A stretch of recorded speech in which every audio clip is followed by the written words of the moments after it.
Thank you very much. So nice. So amazing. So amazing. It is so great to be with you tonight. And this was a little tough weather. So a couple of hours ago, they said, Mr. Trump, I think we're going to... What? That's okay. I love you more, okay? Like I say to my son, Barron, I love you. He goes, I love you more, Dad. So anyway, I love you. I do love you. The spirit in these rooms, the spirit no matter where we go is so incredible. And a couple of hours ago, they were saying, I'm sorry, sir, you're going to have to cancel your trip. Can you imagine? They said it's going to be too tough, and too tough. The flying's dangerous. It's not exactly nice outside, right? I said, I can't do that. No, I can't do that. I can't do it. So we got here. It was close. It was marginal, I have to tell you, but we got here. So, as you probably heard, in California, they're having a tremendous problem right now. 2 are killed as of now, and I guess there's one that's on the loose, or they're having a fight. This is when we appreciate our great police and our law enforcement. Remember that. They don't get enough credit. They should get it. And you're always going to have some bad apples. You see it on television, no matter what business we're in, if you're in the banking or anything else. But I want to tell you, they do one hell of a job. And when you see these shootouts, I can tell you one thing. I don't want to do it. You don't want to do it. So we want to thank the police and law enforcement. They're unbelievable people. And with that being said, I think, could we have a moment of silence? A lot of people killed. And in honor of those people and the victims generally, let's have a moment of silence, please.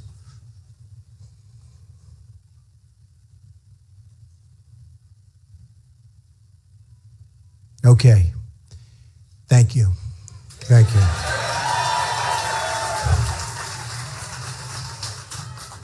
So we have some really special people here, the most powerful people there are. Black pastors, you've been hearing a lot about it. And we had some incredible times over the last few days, and we've had great support. It wasn't covered properly by the press. Never does cover. I mean, they are so dishonest.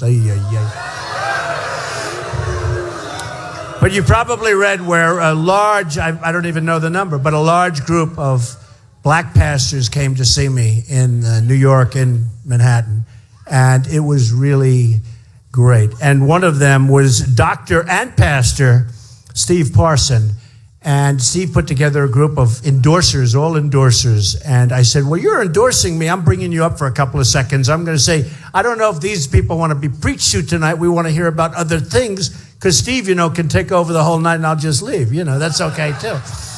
But he's a great guy. He was in New York with the others. And I saw him. He's been all over television over the last couple of days, and he is a beautiful guy. So, Steve, come on up with your friends. Come on up.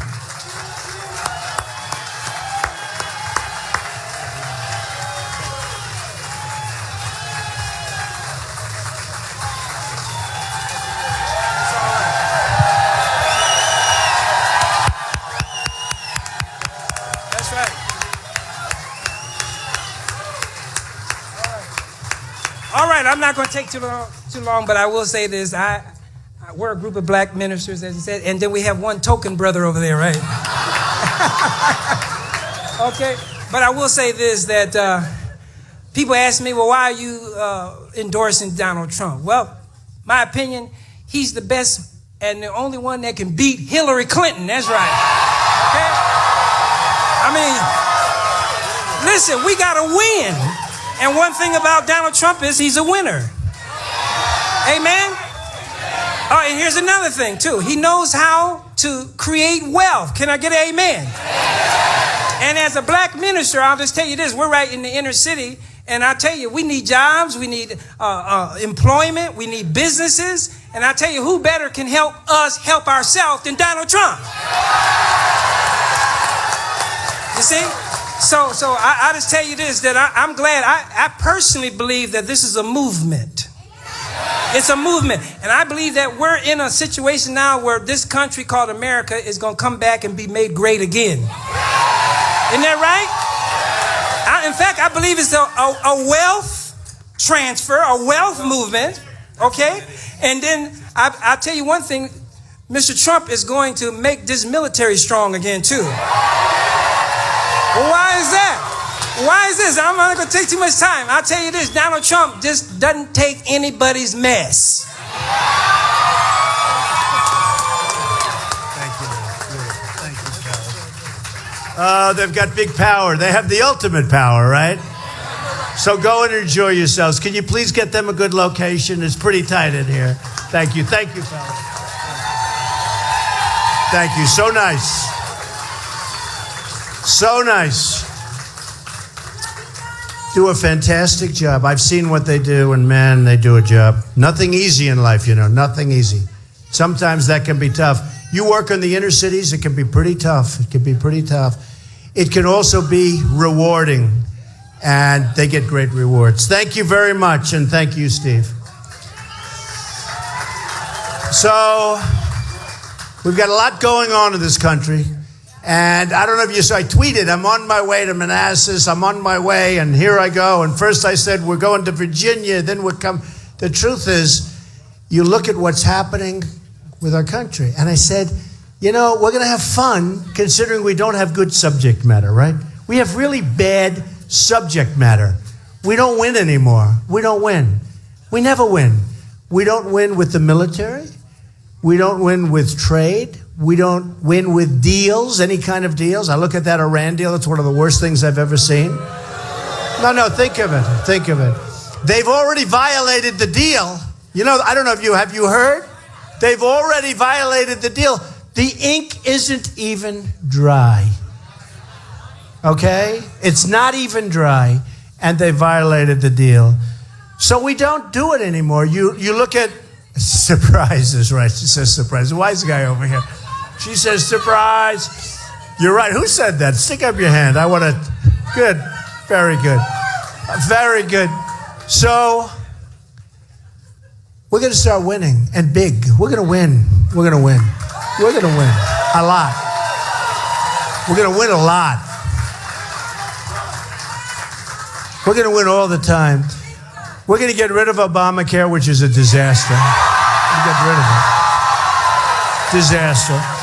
And we're going to replace it with something great. There's so many alternatives. There's so much better.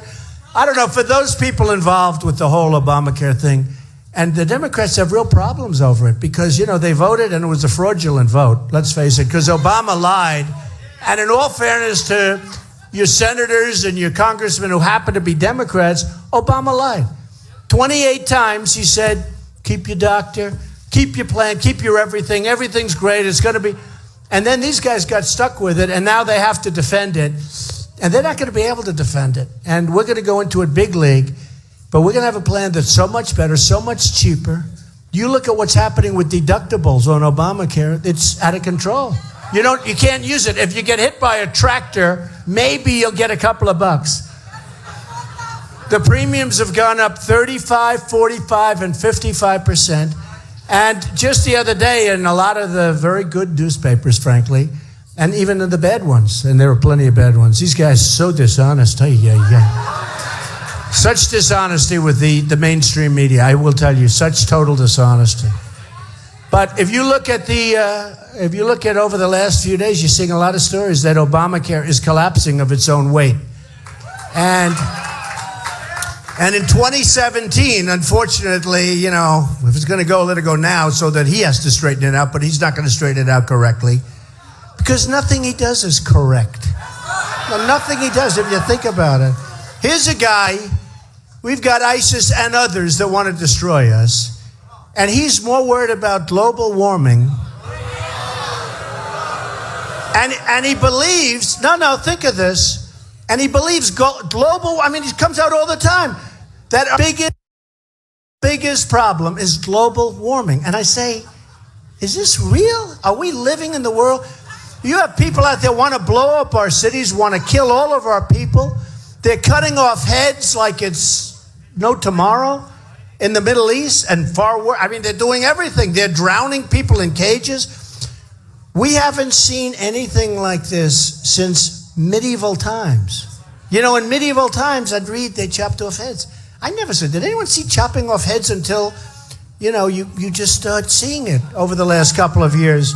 And it's true, isn't it, though? It's true. Who ever heard of this? This is a vicious group of animals, and we've got to stop them, and we're going to stop them so strong and so fast. So strong and so fast.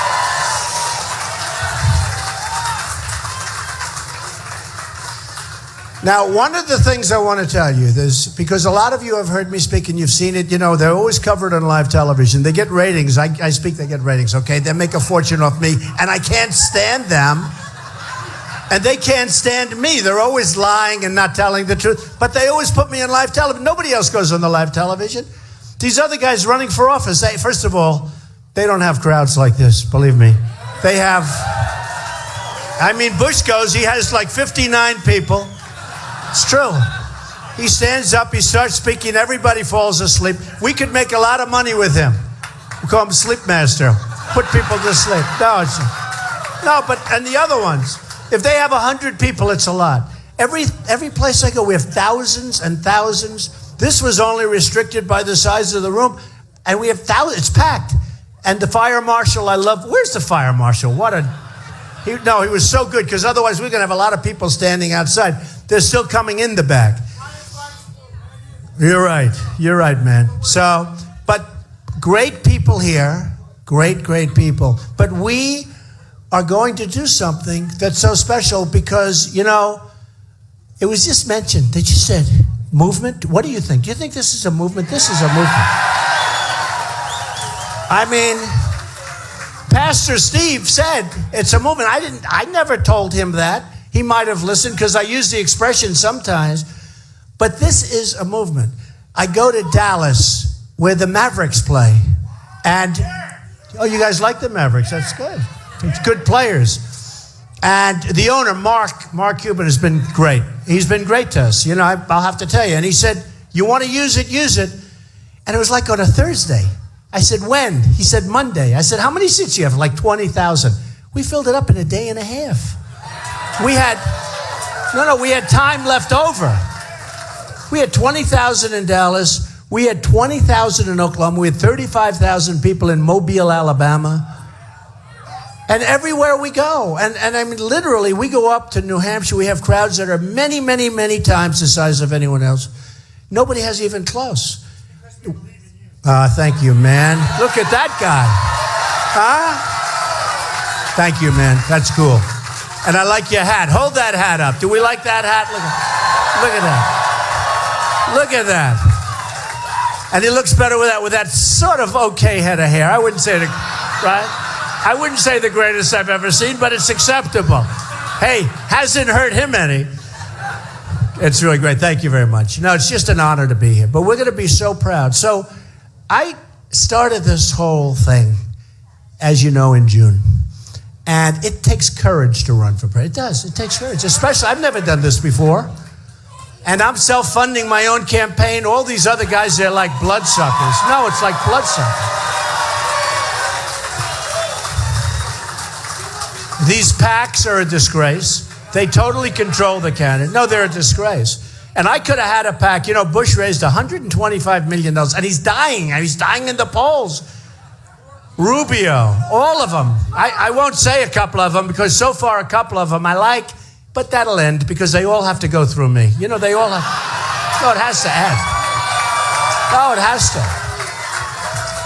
No, Cruz, you know, as an example, Cruz has been great to me. He's been really nice no matter what. He agrees, you know, everything's good. But at some point he's going to have to say, I got to attack him because otherwise I'm going to come in second place or third place or something.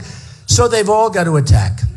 And I love it when they attack, because so far everyone that's attacked me has gone bingo, right? True. They've gone down. They've gone down big league. I shouldn't say this in front of the pastors because they'll say, that's not nice. Is it okay? It's okay, right? They like winning. I mean, it's all about winning. It's really about making America great again. That's what it's really about. So today I read a big article that everyone's afraid to fight me because, hey, look, you look at Perry, very nice man from Texas, right? Governor Perry. And he was so nice to me. Then all of a sudden, one day, I said, he couldn't have said that. He was vicious and violent. Went to Washington, made a speech. The whole speech was about me for like a half an hour. And I had to attack him. And I attacked him very viciously. And I feel guilty. Not really. No, I did. I attacked him, remember, on the glasses? And I attacked him on the IQ, okay? And then you have a guy like Lindsey Graham. He's a sitting senator. And you go to South Carolina. And by the way, his plan, I know so much more than he does. His plan is so bad, it's so stupid. It's so stupid. Remember that in The America We Deserve, I wrote that book in 2000. I wrote about Osama bin Laden. We got to take him out. You got to know where to use your power. And I said, and I don't know how many people saw it, but a couple of the announcers in the morning, they said, wait a minute, that book, what was it written in 2000? So I had Osama bin Laden. And the reason is, I watch and I listen, and there's this guy with a big mouth who is very tall. And I said, wait a minute, let me ask you. Oh, I hear some friends. I hear some friends. I hear some friends. They don't want to make America great again. I swear, I don't think they do. We want to be a unifier. And we have to be a unifier. We have to be. And the funny thing is, I do a great job with things. And they will be a big beneficiary, but maybe they just don't understand it yet. Okay? Maybe they don't understand it yet. But maybe the police could move them away so we can all hear ourselves, George. Get them out. We have to. Oh, we have to. Yeah, we have to do that. It's not fair to the people. Thank you. Thank you, man. Thank you.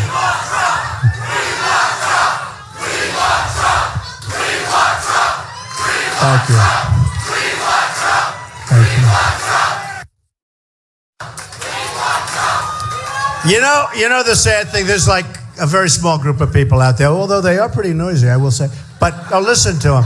Yeah, will the police remove them very nicely, very gently, please? I'll tell you what happens. So sometimes I'll say, I want him out now. And then they say, he was terrible. He was so nasty, so rough. So then I go, please be gentle, please. And then they say, he's too soft to be break. You can't win. You can't win. So I'll go middle stream. Yeah, if you could remove them as soon as possible, that would be great. Are the police out there? I think after the build-up I gave them, I think they're going to do a great job. Yeah, we have to move them. Thank you very much. Thank you very much. Look at it. The people are pouring in through them. They're coming in. And the saddest part? You have a few people there. You have thousands of people here. And the media, the headlines tomorrow will be, protesters, right? Protesters.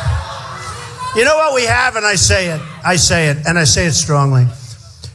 I used to use the term silent majority, and the term's been used over the years. And it really is people that have been abused. And we have a majority.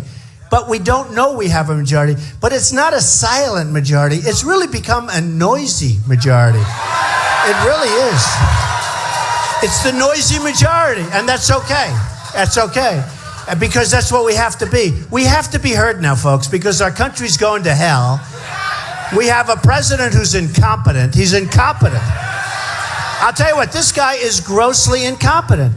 When I watch him taking all of this time, and you know what? I want clean air. I want clean water. I want it to be immaculate. I want it to be sparkling. I want it to be great. I've won so many environmental awards over the years. I'm good. I'm really a great developer. Now I'm a politician.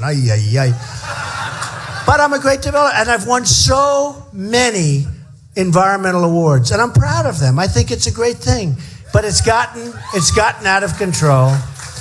And this whole global warming thing, they changed it. Global warming, climate change, extreme weather. The reason is it's never sort of working. Now, the extreme weather one's about, that's really got to work, right? You see, I remember during the winter, we had sort of a bad storm. And they said, oh, wow, this is global warming, and it's unbelievable. And the snow was all over the place. And they said, we haven't had a snow. Now, this was the The number one snowstorm was in 1889, which blew everything out the window. Look, we're going to have, like this. It goes like this. And we want clean air, and we want clean water, and other things. But it's gotten to a point, people are making a fortune off this stuff, and our businesses are being hurt. Our manufacturers can't compete. China's over there right now laughing like hell at Barack Obama because we're stopping our plants from functioning and make it so expensive and not any better pollution-wise. So we're stopping our plants. We're doing all of this damage. China's agreeing to do things in many years from now, and they'll violate the agreement 100% because they always do, just like Iran does, just like everybody does. We're like the dummies. We're like just the dummies. I feel we used to be so proud. Now we feel so stupid. We're led by stupid people, and we can't have it anymore. We can't have it anymore. It's unbelievable. And by the way, what I'm going to do is we're going to take some questions in a little while. It was brutal to get here today. I might as well stick around for a while. So what we're going to do, you can start thinking about it, because in another few minutes, we're going to talk a little bit about what we have in plan. And I want to take some questions, because I always find, I love it. I love taking questions. Even if they're vicious, horrible, violent questions, we'll take them anyway. Okay? One thing, with Hillary, she doesn't have the strength or the stamina to be president. She doesn't have it. And I know her. I get along. You have to understand, I've gotten along over the years with everybody. I was a businessman. One of the magazines said I'm a world-class businessman. Great. I am. I'm a great businessman. I've made a fortune, and I want to put that same thinking for the country. We owe $19 trillion. It's going to be $21 trillion very soon. You see this ridiculous budget that was just passed, like they passed it immediately. Nobody fights. I always say, I know where the Democrats are coming from, but the Republicans, in a way, are more disappointing because they go, you elect them, and you know what happens. And look, you had in Virginia one of the greatest upsets of all time, and he deserved to be upset. By the way, you know who he's backing? Bush. That was the end of Bush. Can you believe that? But it was one of the greatest upsets. I think it never happened before. And you were so smart. You were so smart. But what happens is they say, we are going to end Obamacare. We are going to make our military strong. We're going to take our vets and we're going to make our vets so happy. Everything's going to be great. Blah, blah, blah. All words. It's all talk, no action politicians, right? And you love them and you're all for them. And they win their election and they go to Washington. I always say it. And they're with their wife or they're with their husband. And they say, look, Mary, we've finally made it. Look at the beautiful columns. Look at this. This is like, they go into the Capitol building. They say, oh, this is beautiful. This is beautiful. Now they have a vote on Obamacare. Oh, I vote in favor of it. I don't want to ever leave this place. This is beautiful. Don't they let us down? No, I promise you one thing. If I win, you'll say, win, watch. Where, what? That always happens. But I have to start up. Look, I am against 15 guys. It was 17. It was 17, now it's 15. And it's drying up fast. You have guys with 0 and they continue to go along. Tell me, can that be good for them? You have guys like Pataki. He can't get elected dog catcher. You have guys, honestly, you have guys that can't even, if you think about it, they can't get 1%, they can't get anything. They actually had one of them down with a 0 and an arrow pointing left, meaning less than 0. It was on television. Now, I think that's a typographical error of some kind, because how do you get less than 0? But it's like, that's what it is. And some of them didn't even register in upcoming states. And now they've missed their times, right? They've missed their times. And I was told they've missed their times. Well, if a guy doesn't want to put up money because he knows he's not going to win, or he can't get enough signatures to register in a Virginia or a South Carolina or a New Hampshire or wherever it may be, but numbers of them haven't registered, why do we allow them to debate? If somebody gives up the state of Virginia, or if somebody gives up the state of South Carolina, because, they're pretty hard to get on the ballot. They are. By the way, I'm already on the ballot. I had so many. I had so many. Thank you. I know they're just saying we helped you. No, we had so many. You know what we did? We took many times the number of signatures. We needed a lot, and we did it so quickly. Who did it? You did it right here. Stand up and take a bow. But you know what? And it's true. Thank you, honey. A really great job. I know that. If somebody doesn't get on the ballot, and they can't get on the ballot because they missed their time limit, so that means they gave up, a major state someplace. Why would you let them on the debate stage to waste everybody's time? And they're already at 0 or 1 or 2. Why would you allow them to be on the debate stage? It's not unfair. It's just stupid. It's like, what are we doing? And you don't have time to talk. Mr. Trump, the war in the Middle East, in 30 seconds, sir, what would you do? 30 seconds. And it's funny, on the debates, and I don't know if you've seen this, but I think almost or just about every single poll where they do the online polls after the debate, Drudge, who's an amazing guy, by the way, if you haven't met Drudge, we love Drudge. He's an amazing guy. But Drudge, Time Magazine, Slate, every one of these groups, they're doing these online polls. They're like 6 or 7 every debate. I've won every single poll in every single debate, and I'm really happy about it. Now, I'll tell you because it's become a big story. So the other day I said, I don't want to brag. Am I okay to brag? Is that all right? So I will. So let's say they would have had a couple of million people watching the first debate, right? And it used to be that these debates, nobody even wanted them. The television network, I think they forced them down their throat. You have to take the debate or we're taking your license away or something, right? So the first debate was by Fox, and they had 24 million people, actually more than that after the final numbers, but 24 million people, which was about the largest in the history of cable television, right? The next one was CNN, where they had 23 million people. Now think of this. CNN's covered some pretty big events like wars and other things, right? In the history of CNN, it was the highest rated show they've ever had. And they made it 3 hours, which they shouldn't have done. Because it was too long. Not for me. I could stand up. I could do this for 20 hours straight. It wouldn't matter. But nobody wants to watch this stuff for 3 hours, especially when 90% of the people know they're doing it. I don't even know why they're doing it, but nobody wants it. So that was unfair. And then when we went to CNBC, where that guy John Harwood, what an idiot he was. No, right? No, how bad. He's not even a professional. And I have to tell you, for 4 weeks before that, he was so nice to me. Oh, Mr. Trump, oh, you're so wonderful. Mr. Trump, you're great. And then he comes out with a question. He reads it, Mr. Trump.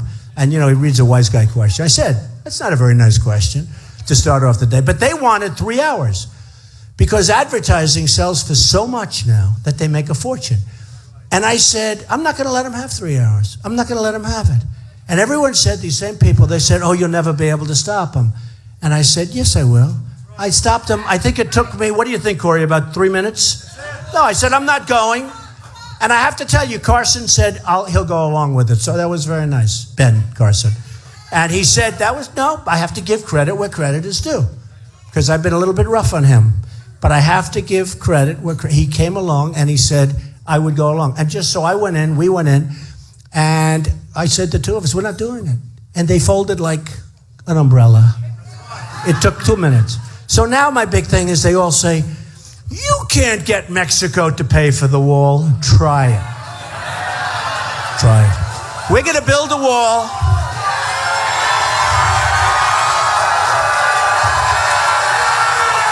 Try it. We're going to build a wall.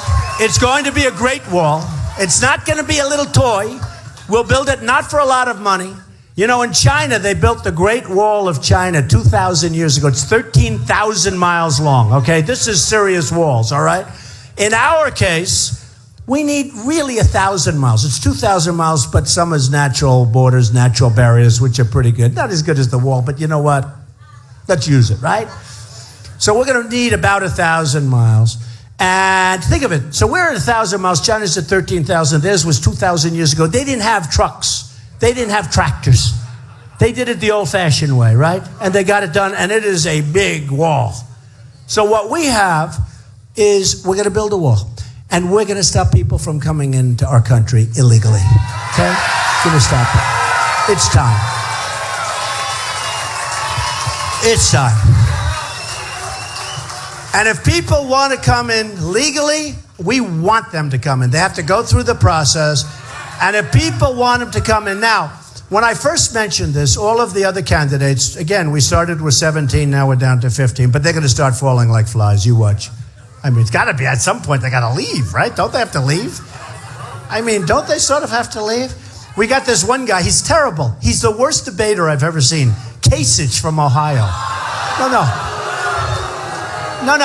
The guy is the worst debater. He's a professional politician. He can't speak properly. He's terrible. He's terrible. We have, again, I told you, Lindsey Graham. So they do a poll. And, I mean, I'm like killing him in South Carolina. How do you beat the senator? In Florida. So in Florida, you have two. You have a governor and you have a sitting senator who, by the way, doesn't vote. He doesn't vote.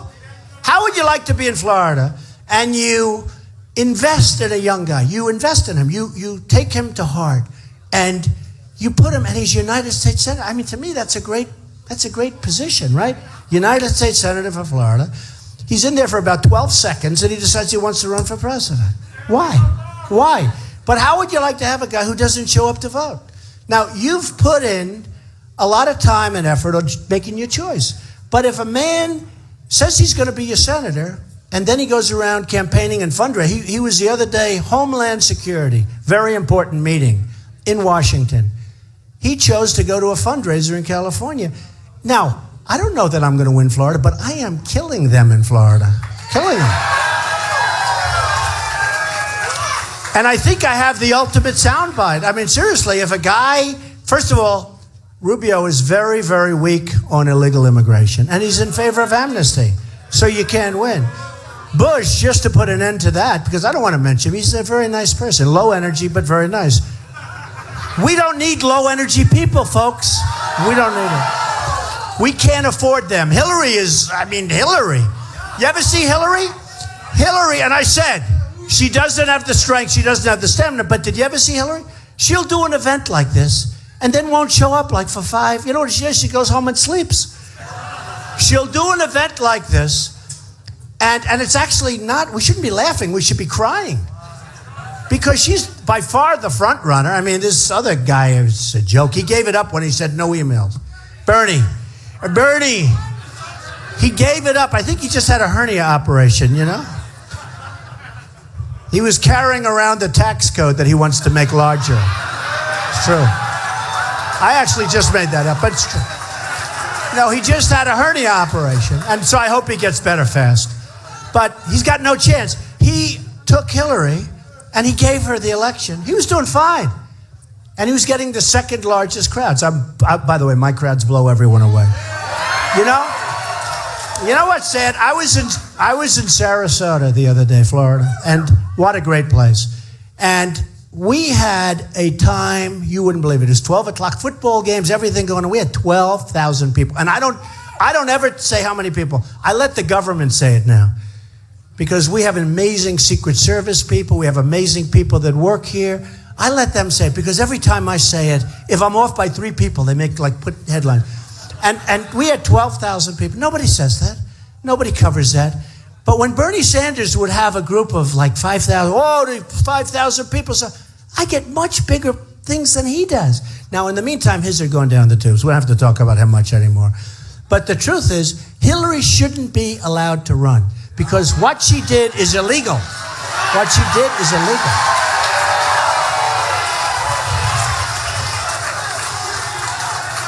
I want her to run. And by the way, the Fox poll just came out. I beat her easily in the Fox poll 101.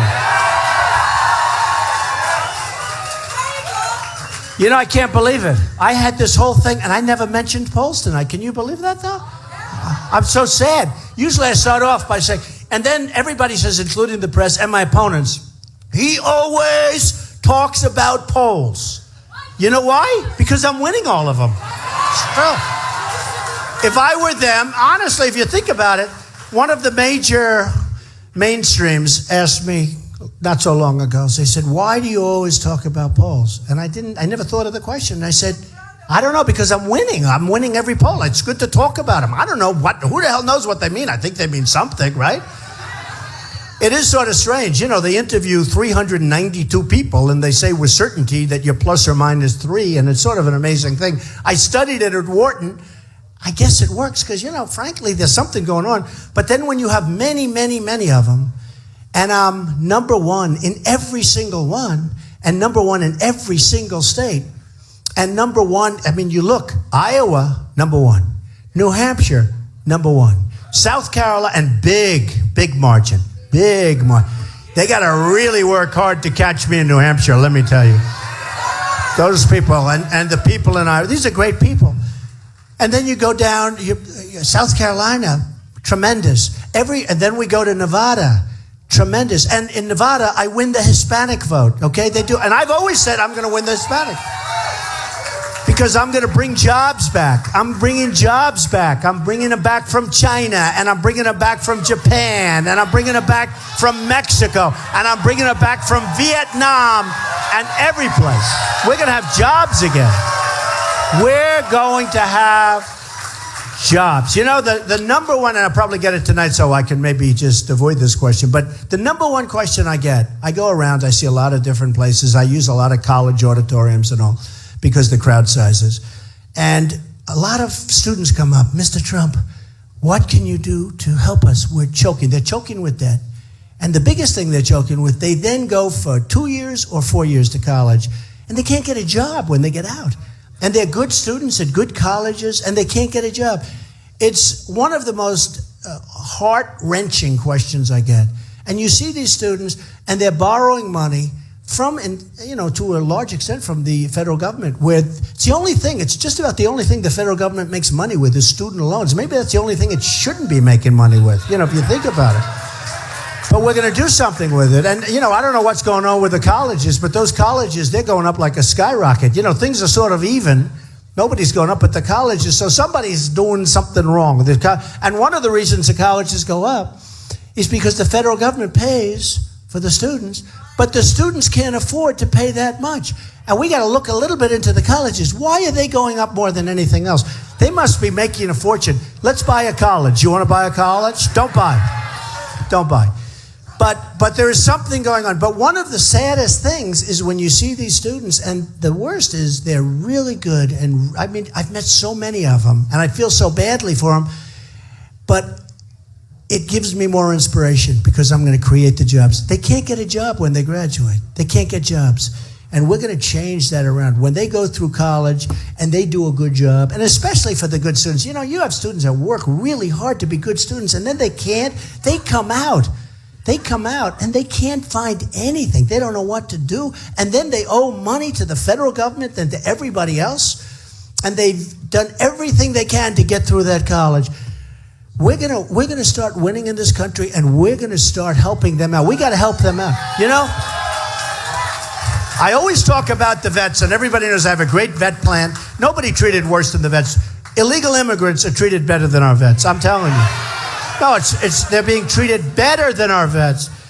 And that's going to end. We're going to treat our vets.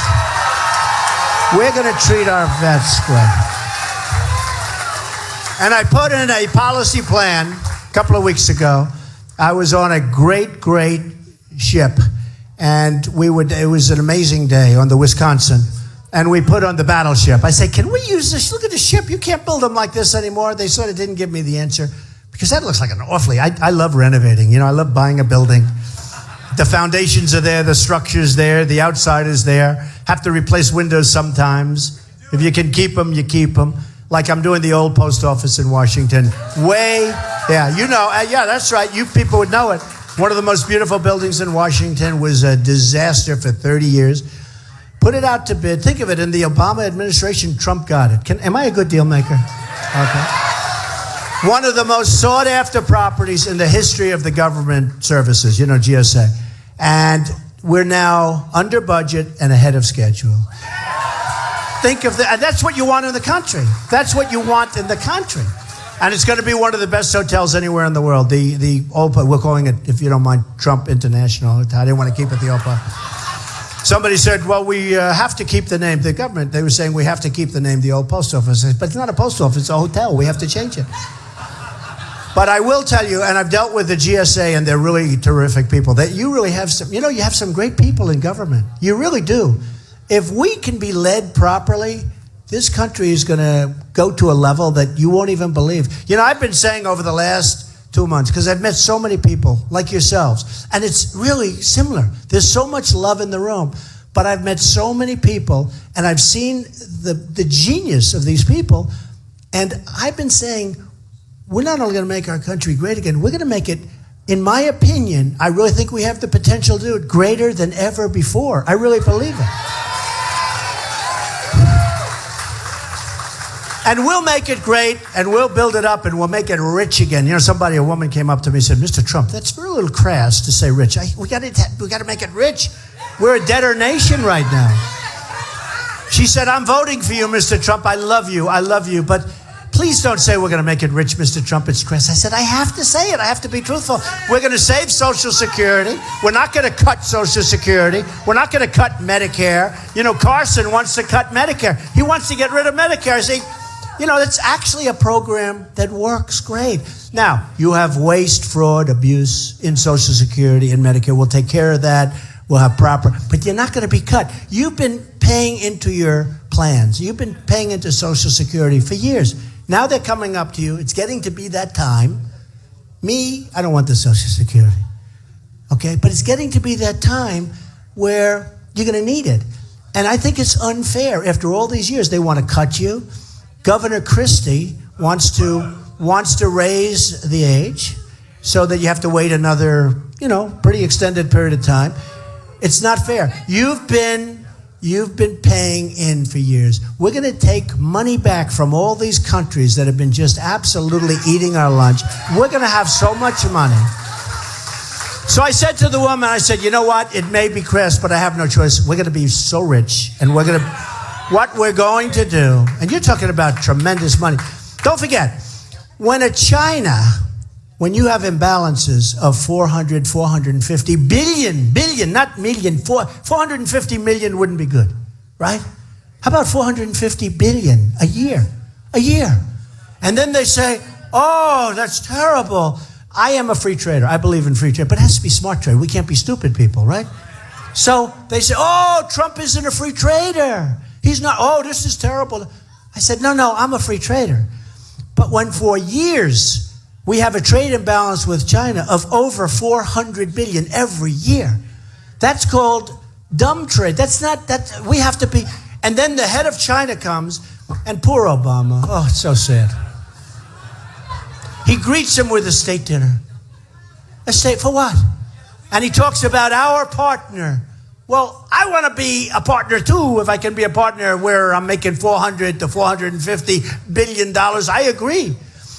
And the guy in China, the head man, good-looking guy, strong as hell. Different system over there. That's like one of these systems you keep pounding each other, and the toughest, smartest guy gets up to the top. We don't do that over here. That's a system, and I don't know if you know how it works. From the time they're in kindergarten, the smartest, the toughest. The smartest, the toughest. But by the time they get up to that little point, that guy is tough. So he's looking at Obama, talking about this wonderful relationship we have. He's building islands, military islands, in the South China Sea. I don't think he got an environmental impact statement. Do you agree? Do you think they went out and said, oh, we have to do our environmental impact statement? No. They just put about 300 excavators out there, and they started digging that ocean and dropping that sand. Now, and by the way, I heard this the other day, and I choose two things. I've been saying bomb the oil and keep it. Now, I didn't want to go into Iraq. I should get credit for vision, and I'm more militaristic than anybody other than him. Anybody in this room. No, this guy looks like he looks like a warrior. But I'm more militaristic than anybody in this room. But I want to build that military so strong. But I've been saying, don't go into Iraq. And in 2003 or 4, a delegation came from the White House because I get a lot of publicity for whatever. Even as a developer. Then I do The Apprentice. That was a huge hit. By the way, they wanted to extend me. They came in. Steve Burke, the head of Comcast, an incredible guy, came to my office with executives from NBC. And they want to extend me. I said, Steve, I want to run for president. He said, no, we want to extend you. Nobody thought I was going to run. Nobody.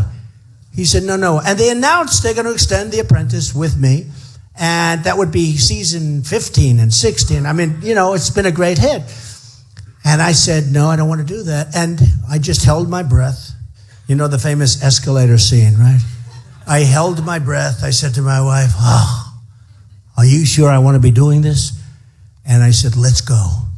And we went down that escalator. And we stood. You never saw it. It looked like the Academy Awards. The press. I mean, even now, look out tonight. It's so many cameras back there. The other guy, look at all those red lights. Every word. No, think of it. Every word. But, it's an amazing thing. So I said to my wife, come on, let's go. And she waved beautifully, on the escalator. I'm waving. And then I went up. I talked about illegal immigration. And little did I know I was hitting a nerve that was so incredible. And I'm telling you, had I not made that speech, and had I not talked about what's happening, because after that you had Jamil killed, who was this wonderful man. You saw his father probably over the last couple of days on television. Just shot, viciously shot for no reason whatsoever. Right off the sidewalk, shot. And then you see Kate in San Francisco, shot by an illegal immigrant. And you see all of the tremendous crime. And all of a sudden people start, did I take abuse? Rush Limbaugh said, nobody's ever taken more incoming than Trump. I was saying, if this is going to be like this, I don't know if I can last for a year and a half. This is a lot of incoming. I never heard that term with respect to the press or the PR. But Rush Limbaugh said, I've never seen a man take incoming like that. And then he has a news conference and he doubles down and he said, I'm right about it, instead of somebody else. No, it's sort of strange. Because I know how it works. You got to be smart. You got to be tough. Somebody else would have gone up, and other people have said this. I'd like to apologize. Is there any way I can apologize to the people for them? You can't do that when you're right. You're right. You got to stick with it. But I said, at this level of intensity, there's no way any human being can make it for a year. But all of a sudden, people started seeing I was right. And if I didn't bring that up, and if I didn't take all of that unbelievable, harsh, and unfair punishment from the mainstream media, I'll tell you what, we wouldn't even be talking about illegal immigration. We wouldn't be talking about the crime. And don't kid yourself. I don't mention it that often because I'm really good at this stuff, but the jobs that are being taken away from people that are in our country, we're losing tremendous numbers of jobs.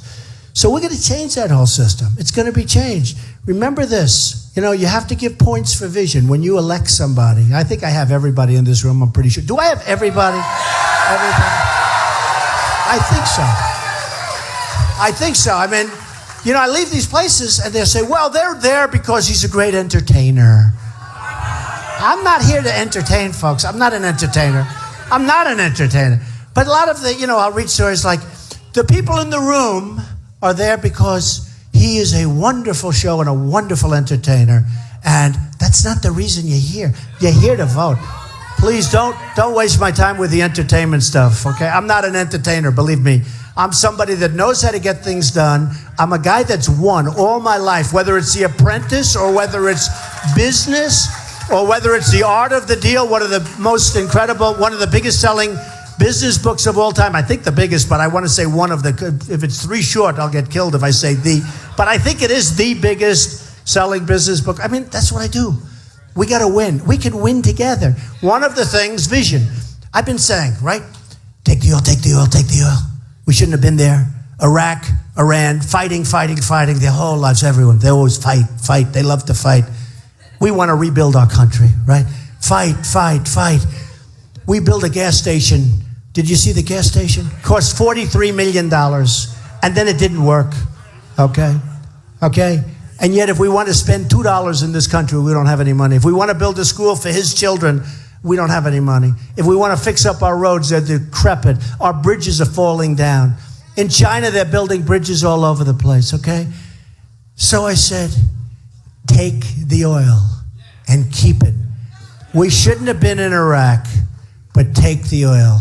Because if you don't, we've spent $2 trillion, thousands of lives, the wounded warriors, and we give some of that oil to the families of the people that have lost their kids.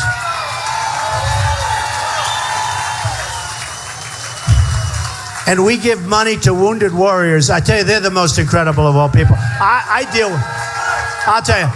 deal with them all the time. I deal with them, and I see them. And they have the biggest smile, and they may be missing their legs, they may be missing an arm, they may be worse than that. And their strength is, I think, to me, the strongest of all. I've never seen anything like it. But the problem is, so we go into Iraq and we spend $2 trillion, thousands of lives, wounded warriors, and we got nothing. We got nothing. We don't have anything. Whatever happened to the victor belongs to the spoils. You know, in the old days when we were smart and strong, which we're not anymore, we're stupid people. We're stupid. We're being led by stupid people, and we're stupid because we allow these people to get into office. How does it happen? And I'll tell you, the few people that are demonstrating, that'll end up getting a much bigger sword, but that's okay. But the few people, if they were standing here, most of those people become converted. They agree with me. They agree with me, because what's not to agree with? What am I saying? I'm saying common sense. I'm saying a little business. I'm saying a lot of heart, because I want to take care of people that can't. You know, there are going to be people that can't afford anything. You can't let them die. We're Republicans. You can't let them die on the street. Somebody will say, oh, Trump said something that's not Republican. He says he wants to help people that don't have any money. What are we going to do? Let them die on the street? It's not so bad. It's not so much. We'll be able to do it. But we'll get great plans and everything else. But if you think of it, what am I doing? I'm saying we're going to fix our country. Why are liberals or why are Democrats opposed to that? I don't think they are. I really don't. Now, there's some bad people and it doesn't matter. But I don't think they are. And, you know, very interestingly, one of the polls said more people, if I win and Hillary wins, they say more people will come to the polls. In the history of the country, it'll set a record. Just like, if you think of it, just like the 24 and the 23 million people set the record. They said, and it just came out, CNBC thing, that is good. And they say, the people that come are going to vote for Trump. They all said that. They said that, the story. Check it out. And we're going to beat Hillary. And I'll tell you the other thing.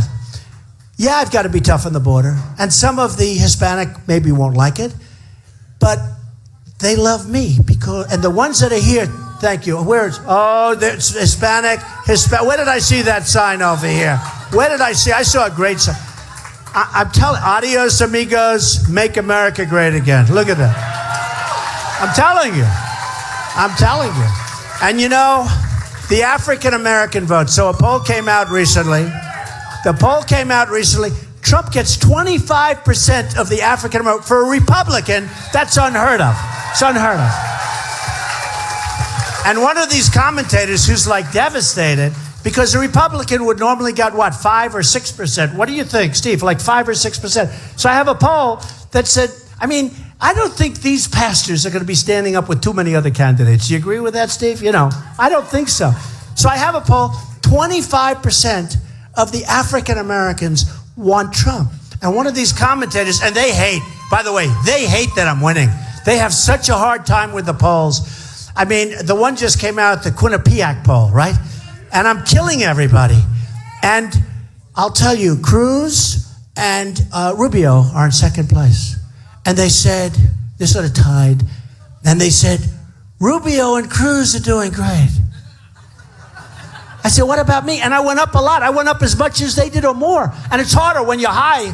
And I'm beating them by like a lot. And they talk about, they didn't even mention my name until you got to the first. While Trump is winning, the other people are doing very nicely. You know, it's unbelievable. So we're driving the media nuts, okay? We're driving them nuts. They don't know how to handle it. And they're very dishonest, many of them. I only say 70%, but 70% are really dishonest. What's going to happen is, and what did happen, so they mentioned the 25%, and one of these talking heads said, you know, if Trump gets 25% of the African-American vote, this election's over. He wins. It's over. You know that. It's true. And why wouldn't I? Think of it. Obama, what has he done? What has he done? Think of this, and then we're going to do questions. Obama, think of it. Obama, your African-American youth, 51% unemployment, right? Your guys our age, they have an employment that's double and triple what other people have. What the hell has he done for the African Americans? He's done nothing. He's done nothing. I don't think he cares about them. I think he's done nothing. It's all talk. It's all words with this guy. He's an unbelievable divider. I thought he'd be a great cheerleader for the country. That's one thing I thought. I said he'll unify the country, and he's really divided the country. He really has. And we're going to unify the country. And we're going to do amazing. We're going to set records with the African American vote. I mean, honestly, for Steve and the group to come up here, that was such an honor for me tonight. It was such an honor. Such an honor, and we appreciate it. So all of the things that I said are true. And just to finish before we do some questions, if you were with me 2 weeks ago, I was much different. I was talking about China all the time. And I was talking about trade, and I'm telling you all the bad deals and that our companies are all leaving, which is true. And they're moving to Ireland, and they're moving to other places. And we have $2.5 trillion offshore, and we can't bring it back because our tax laws are so bad. And by the way, my tax plan, I'm cutting middle-income families' taxes to the lowest level that they've been in years. Because we have been destroying our middle class, which built this country. And I'm cutting companies' taxes and corporation taxes and small business taxes down to 15%. Right now, it's the highest it's ever been. Right now, we're #1 taxed nation anywhere in the world. Anywhere in the world. And I'm bringing it down to I'm not exactly the lowest, but it will soon. I think we can maybe do that. But I'm bringing it down to one of the least taxed business nations in the world. So the middle class is going to be taken care of. We're seriously simplifying our code, so you don't have to spend your money at H&R Block and spend a lot of the money that you're making doing this complicated code. And we're going to do some things that are going to be amazing. And we're going to have a dynamic economy. And this country is going to be rocking and rolling, and it's going to be something special. This country is going to be something so much more special. It's already special, I have to say, but it's going to be much more special. And it's already great, but I mean, we're talking about really great. And remember this. We have a great country. We have a wonderful country. We love our country. But it's really at the tipping point. It's not going to be there for us much longer. It's not going to be great much longer. It's in big, big trouble. We're not going to let that happen. Okay? All right? So let's now take some questions. Come on. Give me some good ones. Come on. Hello, Dar. Do you have a question? These people did such a good job with my They had so many votes. They had, what do we need, like 5,000 signatures? And you put in 4 or 5 times. How many? 16,000. The people at registration said, we've never seen anything like that. You know, it's nice because with the kind of people I deal with, if they find mistakes, so when you have 15 or 16,000 and you need 5, they're going to have to find a lot of mistakes, right? Thank you very much. So do you have a question to ask? Do you want to make a statement? You did such an amazing... I just wanted to let you know, Mr. Trump, that the citizens of Virginia and all the Hispanic community that I represent love you, respect you, and are going to vote and support you. Oh, thank you. Thank you. Thank you. Thank you very much. So nice. Okay, let's go. Have a question. Go ahead. Wherever you want. Go ahead. Okay, a young man. Come on, young guy. So, you're going to build the wall? What's it going to be made out of? Oh. Hey, that's a good question. Lift him up here. Bring him up here. Come on. Come on. So cute. Come on. Come on up here. Come on up. Come here. This is such a great question. Ready? Are you ready? What are the walls going to be made of? Hello? Go ahead. Ask the question. What are the walls going to be made out of?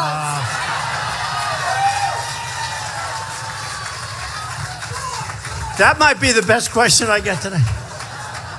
I'll tell you what it's going to be made of. It's going to be made of hardened concrete, and it's going to be made out of rebar and steel.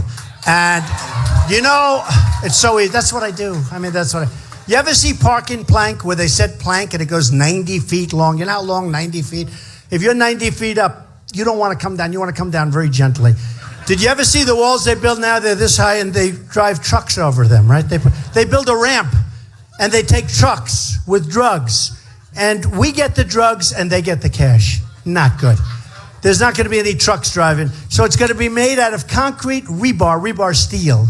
And we're going to set them in nice, heavy foundations. And one of the reasons the wall wasn't built, because a lot of people like the wall, but they couldn't figure out how to do it. And this is hard to believe, but true. Hey, was I right about New Jersey? Was I right? Do you see it all right? Oh, there's another one. I took such heat. And all of a sudden, over the last couple of days, reports start coming out. You know, Trump is right. I saw it. I get hundreds of calls. And now even some of the mainstream has been saying it. So I'm very proud. How many people would have taken that abuse without saying, oh, I'm sorry? Okay. They're all said, apologize. I'm right. There's a lot of hatred going on. We need vigilance. That's where it started. We need vigilance. We can't let this happen. They can't blow up our buildings. They can't cut off our people's heads. They can't do it. Or other people's heads. But they can't do it. Okay, let's have a question. Go ahead. Thank you, Mr. Trump. We love your tone. Tone, yes, famous word. That's tone. right. You're right. In 92, when Ross Perot ran, he said, should lightning strike and I get elected, the first 100, we're not going to wait 100 days to start doing something. We're going to do something day one. What are you going to do day one? Okay, let me just, because Ross Perot, who I haven't known much, I know his son, he's a good guy. He made a big mistake. He quit. Then a week later or whatever, he said, oh, I made him. And when he went back, it was over. But he was, he had a certain style. And I studied it very closely. And number one, it's really better to run as a Republican, I will tell you that. And I want to run as a Republican. And I'm leading by so much. The question was asked before, would you ever run as an independent? I don't want to do it. I just want to run and win as a Republican. We're there. We're this close. We're this close. We're going to probably run against a woman who can't win. Her whole life has been corrupt. It's been corrupt. She's not going to win. So in the first 100 days, we're going to knock the hell out of Obamacare. We're going to unsign. The great thing about executive orders, I don't have to go back to Congress. I don't have to go back. I just sit down and I will be unsigning many, maybe not all, maybe there are a couple of good ones. I don't know. I doubt it. But we're going to be unsigning a lot of executive orders, especially his order that basically lets anybody they want just pour into our country. That's going to end. Okay? All right? And just to add, we're going to start immediately working on Social Security, immediately working on Medicare so that we really make it strong. We're going to bring great things back into this country. You're going to be so proud of me. He's got that Trump shirt on. You're going to be so proud of me. Thank you for the question. I appreciate it. You'll be very happy. Okay.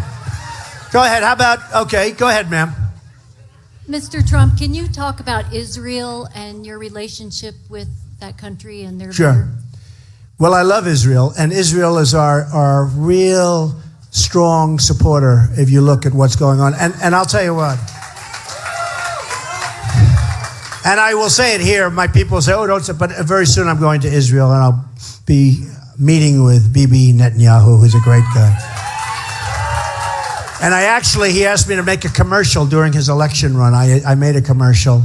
I said nice things about him. He's a good man. He's worked very hard. He has absolutely no support from President Obama. Absolutely none. So I will tell you, I am very, very, very pro-Israel. Okay? Okay.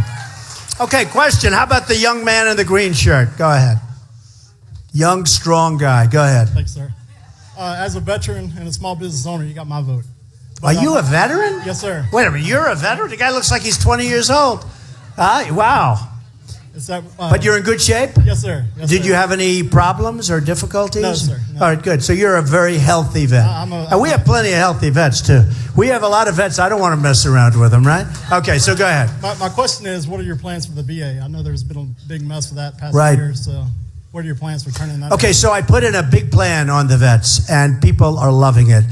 And as you know, about 3 months ago, on a Wednesday, they announced that in the history of the Veterans Administration, which is very corrupt, extremely corrupt, and you have some great doctors in there, by the way. I mean, I'm going to give the good and the bad, but you have administrators that are a disgrace.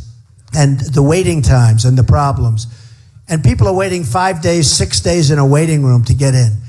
And in the history of the VA, it's the longest, you saw that 3 months ago, it was the longest wait in the history of the VA. That's over. And I put in a plan that's much more complex than this. But basically, we have doctors that aren't doing well because of Obamacare. We have a lot of people that aren't doing. I have a friend who's a doctor. He's going to be quitting. He's going to be like you. He's going to retire out at a young age. But he's going to be retired. And he said, I have more accountants than I have nurses. He said, it's so complicated. It's so horrible. The paperwork is so terrible. I don't feel like I'm a doctor anymore. So we have doctors that have plenty of open time. We have private and public hospitals all over the place that aren't doing well. And we're going to let those vets, instead of standing in line and dying. By the way, you saw the numbers. People die waiting to see a doctor. They're dying. Hundreds of thousands. I couldn't believe it. The numbers are incredible. You know, you'd think 1, 2, but the numbers are incredible. Thousands of men and women waiting for a doctor, maybe a simple procedure, maybe a pill. They end up dying. So we're not going to have that anymore. The vets, remember, they're our greatest people. They're our greatest people. I wouldn't be here. Most of these people wouldn't even be here. So it's true. Come on, for the vets. It's true. It's true. So we're having a simple plan. You have hospitals across the street they're looking for business, right? Well, look at her. You're not a vet. What do you do? Okay. Oh, no, what do you do? Okay, 1 second. So you have hospitals across the street. You have doctors, right? You're going to get out of there. You're going to see the doctor, see the hospital. We're going to pay for the bill. It's much cheaper, and everyone's going to be happy. It's so much cheaper.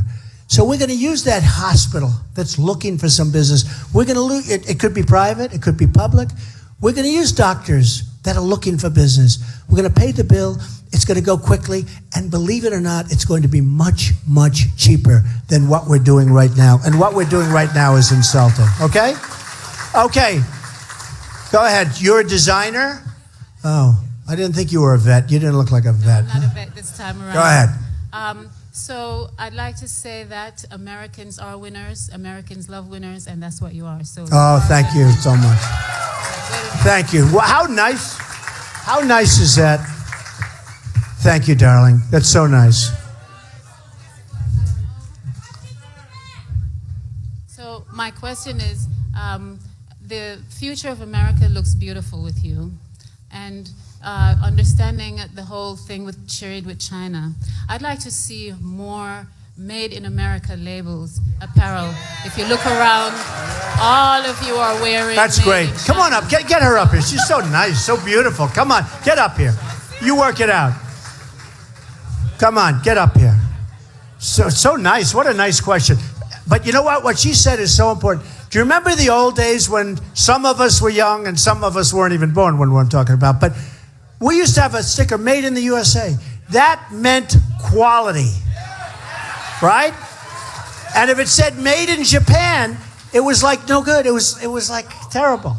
Now it's reversed. You don't have it anymore. We had those stickers made in the USA, and that meant super, super quality. I just want her up. I thought she was so fantastic. Come on over. Believe me, if I didn't like the question, folks, she wouldn't be up here. She wouldn't be up here. So nice. Don't worry about that.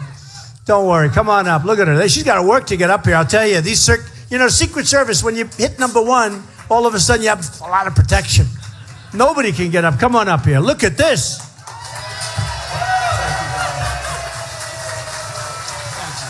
Say something. Come here. What's your name?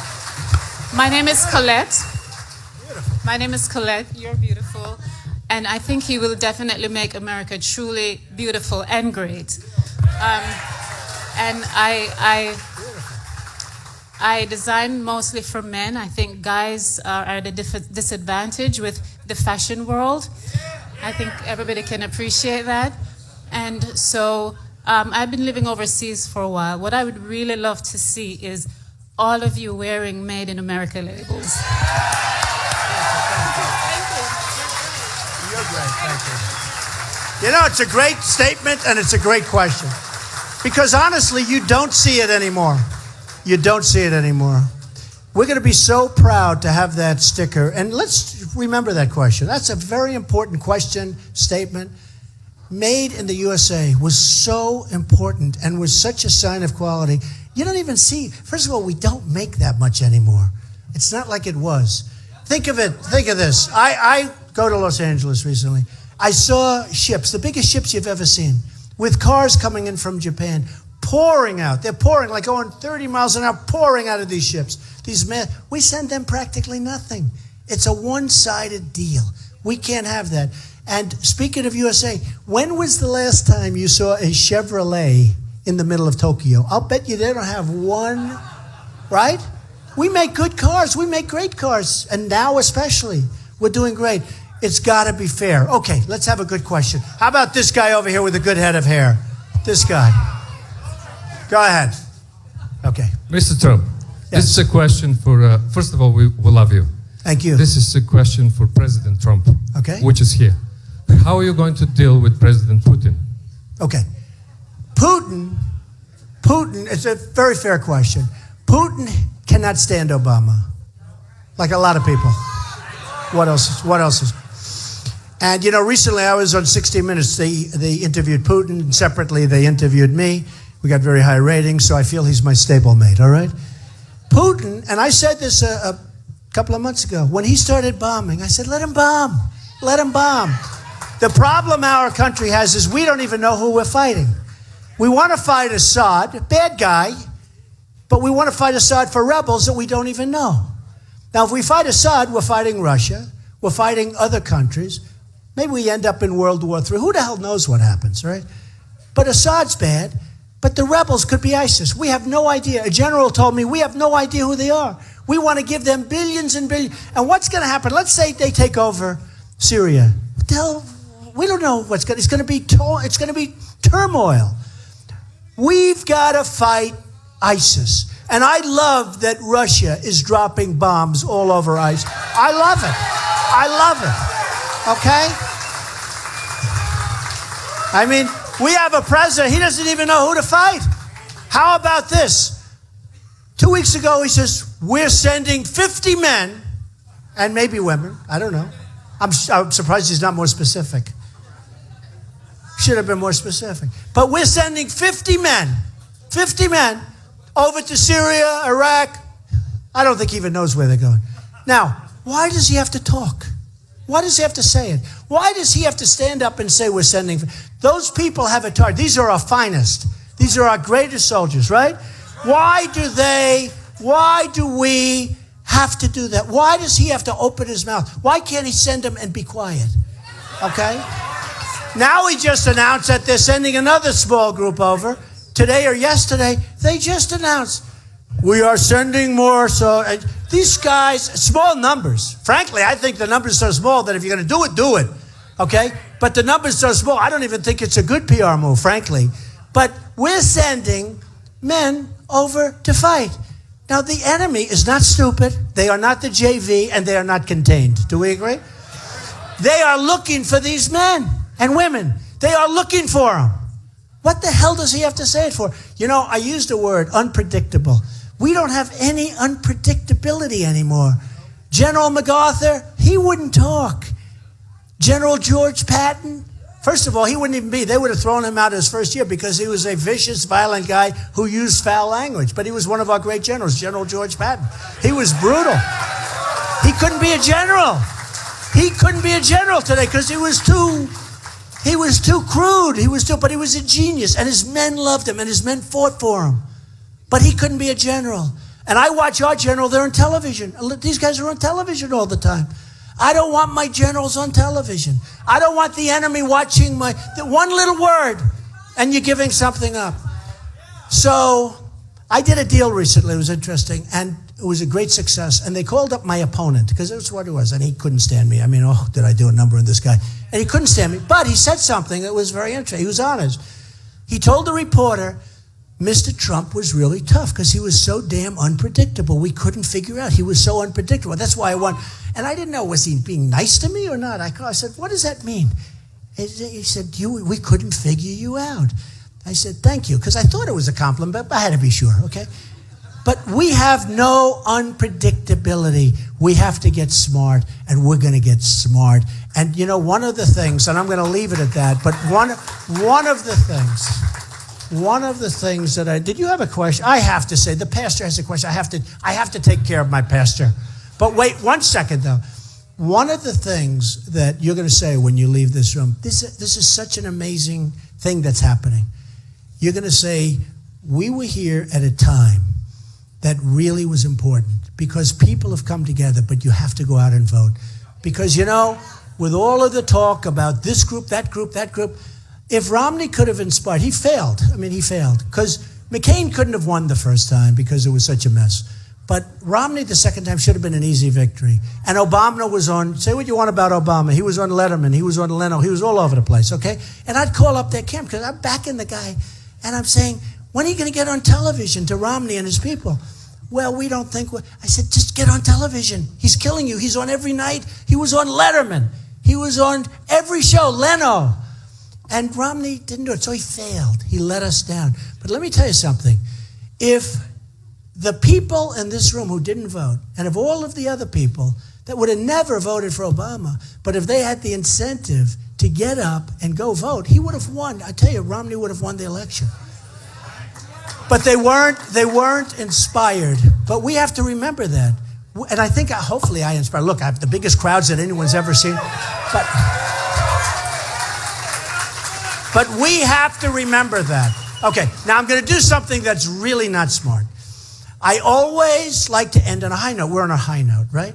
Really high. I could now say, make America great again. You're all going to go crazy. I leave and I go back home, right? And unlike Hillary, I don't go to sleep. I think about things, right? Hillary goes to sleep. And then you don't see her for 5 days. And she wakes up and she comes, does another event. And Elton John would always say, and I love Elton John. Elton John's a good guy. So Elton John would say, you always want to finish with a big bang. And when they do the encore, do you ever see where he finishes great? And then they say more and more, the place is going crazy. And they go out, they do 1 song, 2 songs, 3 songs. Now people are starting to say, this is getting boring. 4 songs. And after the 4th or 5th song, it's like, oh, let's go home. And people walk, where to high? The problem I have is my pastor wants to ask me a question. How can I turn him down? Will you do me a favor, Pastor? Will you make it a nice question so I don't leave here on a low note? Okay, go ahead. Yeah, Mr. Trump, yes. I want to address this issue of Black Lives Matter. Black Lives Matter, no matter who kills them. Yeah. And there's been more people killed with black-on-black crime in America than there has been with white people killed. Right. Okay? It's true. In Philadelphia, by the way, it's true. It's true. In Philadelphia. It's a tremendous problem. In Philadelphia from 2007 to 2015, over 3,000 black people were shot dead by black people. Yeah, no, it's a and my tremendous question is, where was Black Lives Matter? Yeah, that's true. They weren't around. My question is, so true, by the way. My question is, will you come to Philadelphia and address the black community on what we're going to do about stopping the crime in the black community and black-on-black crime in black community and crime in our schools? I would do that. Will You know, do I that? went to school. I went to the Wharton School of Finance in Philadelphia. I know Philadelphia well. He is a highly respected, great man in Philadelphia. And the answer is yes. Okay? All right? Yes. I love it. Ladies and gentlemen, I want to thank you all. You are spectacular people. Doing this is actually easy. Getting here wasn't so easy, but there's such love in this room. We are going to make America great again, better than ever before. I love you. I love you. Thank you.